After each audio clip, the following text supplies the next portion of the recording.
नमस्कार, मैं जितेंद्र गुप्ता। आप देख रहे हैं स्टार सिटी न्यूज़। मैं इस वक्त मौजूद हूँ अब्दुल मन्नान जी हमारे बीच, युवा मोर्चा चांदनी चौक से, भारतीय जनता पार्टी के थे। सर, आपका स्वागत है अब्दुल भाई। मेरा आपसे पहला सवाल है कि आपकी जो राजनीतिक जर्नी है भाजपा में, कैसा आपका जुड़ाव हो सर? देखिए, भाजपा से हमारी राजनीतिक जर्नी जो है ये हमारे पूर्वजों की देन है। जी। मेरे ताया थे इस्माइल साहब, ये 2 बार महानिगम पार्षद रहे हैं। मेरे वालिद 18 महीने 20 दिन इमरजेंसी में मेरे ताया के साथ बंद रहे, ओके सर। जिसमें जेटली जीते, मदन लाल खुराना जीते। 2000 के अंदर मेरे भाई ने मुझे भाजपा से जोड़ा दोबारा, जब मेरे वालिद बीमार हो गए। उसके चलते चलते आगे एक दौर आता गया कि भाजपा के साथ हमारा लगाव बढ़ता गया। हाँ जी। हमें पार्टी की नीतियाँ अच्छी लगी, हमें पार्टी का स्वभाव अच्छा लगा अपने साथ। हाँ जी। पार्टी जो बात करती थी, उस पार्टी में उस बात के अंदर एक लॉजिक होता था कि ये बात देश में अच्छी है। तो फिर इस पार्टी से अलग होने का दिल नहीं करा। कई उतार चढ़ाव आए, बहुत सारे लोगों ने बुरा भला भी कहा कि आप भाजपा के साथ जुड़े हुए हैं। जी जी। कहा जी, ये तो अपने दिल की बात है। जी सर। जिसे जो पार्टी अच्छी लगती है, जिसे जिसका व्यवहार अच्छा लगता है, वो उस पार्टी के साथ जुड़ जाता है। उसके बाद हमें मंडल के अंदर 2007 में मंत्री बना दिया गया युवा मोर्चा की तरफ से। फिर उस कार्यकाल के बाद दोबारा मंत्री बना दिया गया जब इमरान साहब निगम पार्षद बनकर आए। हाँ जी। फिर इसके बाद हमें ज़िला चांदनी चौक के अंदर मंत्री बना दिया गया सुधीर भंडारा जी की टीम के अंदर। हमने वहाँ बहुत मेहनत करी।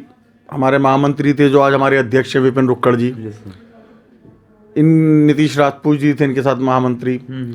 तो ये पूरी टीम को जोड़ के चलते थे। हाँ जी। विपिन जी का ये था कि ये खुद, पार्टी तो मैसेज करती थी, ये खुद भी हर आदमी को कॉन्ट्रैक्ट करते थे कि आप चले। एक जुझारू और कामयाब लीडर के रूप में भारतीय जनता पार्टी को विपिन रुक्कड़ जी जो मिले हैं, ये बहुत अच्छी बात है। तो फिर विपिन रुक्कड़ जी का फ़ोन आया कि जी मैं आपको अपनी टीम के साथ, मैं कहा जी मोस्ट वेलकम। पार्टी का फैसला था, पार्टी के हर फैसले के साथ हमें, और अगर पार्टी हमें कोई पद नहीं भी देती तो फिर भी हमसे भारतीय जनता पार्टी के हम कार्यकर्ता हैं, ये चीज़ हमसे कोई नहीं ले सकता।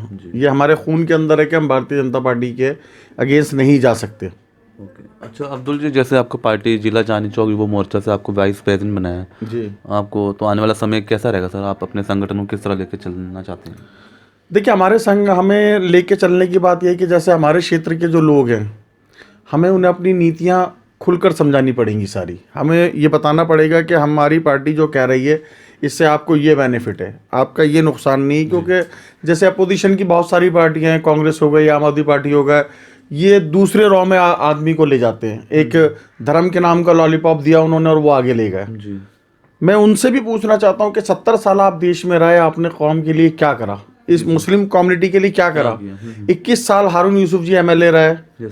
ये हमारा स्कूल है पीछे, शफीक मेमोरियल, आज तक नहीं बन पाया। अच्छा। ईदगाह का स्कूल उठा था, आज तक नहीं बन पाया। ओके। आपने कोई जच्चा बच्चा कक्ष नहीं दिया इस क्षेत्र को। आपने कोई ऐसी चीज़ नहीं करी क्षेत्र के लिए कि इस क्षेत्र आपको याद करे।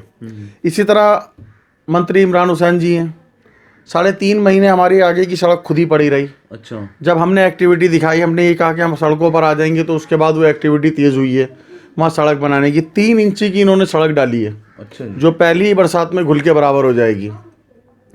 घर का लेंटर भी 6 इंची पर डलता है, इन्होंने सड़क 3 इंची की डाली है। तो ये जनता को अपने आप दिख जाएगा जब पहली बरसात आएगी। हमने कहा तो इन्हीं के जो लोग थे वो कहने लगे आप राजनीति मत कीजिए, सड़क डालने दीजिए।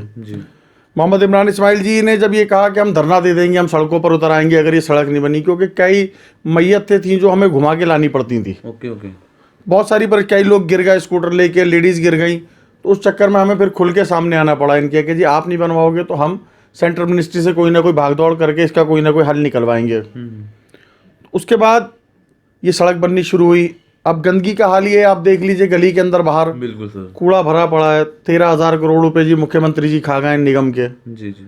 निगम के वो कर्मचारी जिन्होंने कोरोना काल के अंदर अपनी जान हथेली पर रख के दिल्ली को सेव करा, आज दिल्ली वासियों का फर्ज बनता है कि वो उनके बच्चों को सेव करें।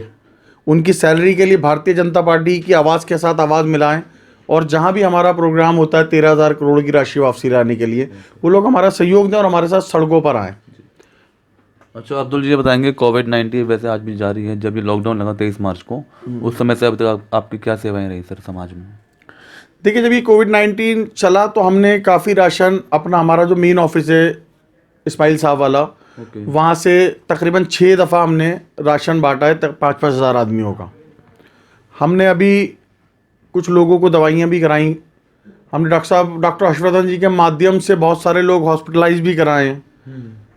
हमने डॉक्टर हर्षवर्धन जी के माध्यम से लिखवा कर, गगन मक्कड़ जी बैठते हैं वहाँ, डॉक्टर साहब होते हैं, इनके माध्यम से कुछ लोगों के स्टंट डलवाए हैं हार्ट के। और बहुत सारी ऐसी सेवाएं हैं जो आप डॉक्टर साहब के पास जाइए या आप हमें आके बताइए, हम उसका सोल्यूशन निकाल के आपको देंगे। भारतीय जनता पार्टी का नाम है काम, और काम का नाम है भारतीय जनता पार्टी। तो हमारा काम ही हमारी पहचान है। अल्लाह का बड़ा शुक्र है कि यहाँ पर लोग हमें काम के नाम से पहचानते हैं, क्योंकि हम वो हैं जो अपने नाम से नहीं अपने काम से पहचाने जाते हैं। इस्माइल साहब की जो फैमिली थी, 2 बार इस्माइल साहब एमएलए रहे, उसके बाद इमरान साहब, इनकी वालदा निगम पार्षद रहीं, खिदमत करी कौम की। आज कौम इस परिवार को अपने नाम से जानती है, और मेरे आदर्श जो हैं वो इमरान इस्माइल जी हैं, जो मुझे राजनीति में लाएं और इतने आगे तक पहुंचाया है इन्होंने मुझे। और इन्होंने एक ही चीज़ सिखवाई कि पार्टी से ऊपर कुछ नहीं है। बिल्कुल। अगर आपकी पार्टी मजबूत है तो आप मजबूत है, और आप मजबूत है तो आपका क्षेत्र मजबूत है, आपका बूथ मजबूत है। आज केजरीवाल जी आंखें बंद करे बैठे हैं दिल्ली को इस समस्या के में छोड़ के कि कूड़ा पड़ा हुआ है, कोविड की समस्या बढ़ती जा रही है, वो होश नहीं ले रहे हैं। जब केजरीवाल जी सीएम बने थे तो तीली थे बिल्कुल सूख के, आज पूरे माचिस हो गए हैं। तो अगर आप खिदमत कर रहे हैं तो खिदमत तो आपके अंदर ही, फैलावट आपके अंदर नज़र आ रही है, दिल्ली के अंदर नज़र नहीं आ रही। 200 यूनिट बिजली का आपने एक लोगों को लालच दिया, और उसके अलावा आप सारी दिल्ली को पी गए। आपने दिल्ली के लिए क्या करा है वो बताइए। आपने कोई दिल्ली के लिए कोई एक चीज़ ऑर्गेनाइज करी हो अपनी तरफ से तो वो बताइए। गरीबों के लिए कुछ करा हो तो वो बताइए। हमारे मेयर, निगम पार्षद आपकी कोठी का घेराव करे बैठे रहे, आपने उनकी कुछ नहीं सुनी।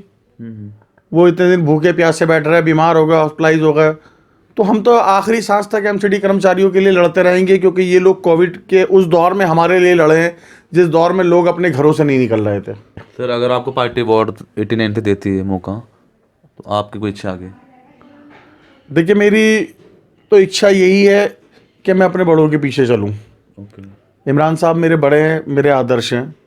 जब तक वो हैं वो मेरे आगे हैं, मैं उनके पीछे हूँ। उसके बाद भी अगर पार्टी को डिसीजन लेती है तो पार्टी का हर फैसला सर माथे पे। सर, 2021 नव वर्ष की एक शुरुआत हुई है, आप क्या अपनी जनता में संदेश देना चाहते हैं? 2009 वर्ष की शुरुआत में बस यही संदेश है जी। प्रधानमंत्री नरेंद्र मोदी जी ने जो कहा है कि मास्क और 2 गज की दूरी, ये ज़िंदगी और मौत के बीच का एक बड़ा लॉजिक है जो वो बता गए हैं।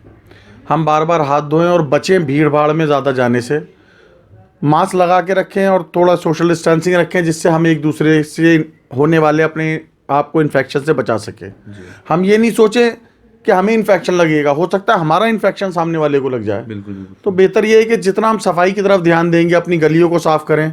अगर एमसीडी कर्मचारी नहीं आ रहे हैं तो मेरे अपने सभी भारतीय जनता पार्टी के कार्यकर्ताओं से ये अपील है कि वो अपनी गलियों में निकलें, मास्क लगाएं, ग्लव्स पहनें और अपनी गलियों को साफ़ करें, ताकि सबको ये पता लगे कि एक अच्छे प्रधानमंत्री के अच्छे कार्यकर्ता सड़कों के ऊपर उतरे हुए हैं। क्योंकि हम कहते हैं ना कि मोदी है तो मुमकिन है। बिल्कुल। मोदी है तो मुमकिन जभी तो है जब हम करेंगे। बिल्कुल। अगर हम, जब ताली कप्तान को पड़ती है तो गाली भी कप्तान को पड़ती है। अगर हम इस चीज़ को क्लियर नहीं करेंगे कल जाकर, तो लोग मोदी जी को बुरा कहेंगे। वो ये नहीं कहेंगे, केजरीवाल तो कह देगा जी मुझे सेंट्रल गवर्नमेंट पैसे नहीं दे रही, मैं कहाँ से दूं। जबकि ये दिल्ली से जो रजिस्ट्रियाँ होती हैं उसका कुछ हिस्सा होता है जिसकी तनख्वाह एमसीडी को दी जाती है। अगर ये बात नहीं होती तो जितना हम शोर मचा रहे हैं ना, अब तक तो केजरीवाल जी धरने पर बैठ चुके होते कि जी झूठ बोल रहे हैं। बिल्कुल सर। लोग कहते हैं सेंट्रल गवर्नमेंट नहीं दे रही, सेंट्रल गवर्नमेंट का नहीं है, ये दिल्ली सरकार का पैसा है जो एमसीडी को देना है 13,000 करोड़ रुपए, और ये हम लेके रहेंगे। ये इनको इनके चुनाव प्रचार में नहीं लगाने देंगे पैसा।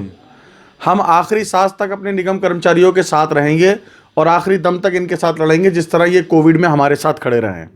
धन्यवाद सर आपका। तो ये हमारी सीधी बात अब्दुल मनान जी से, स्टार सिटी के साथ मैं जितेंद्र गुप्ता।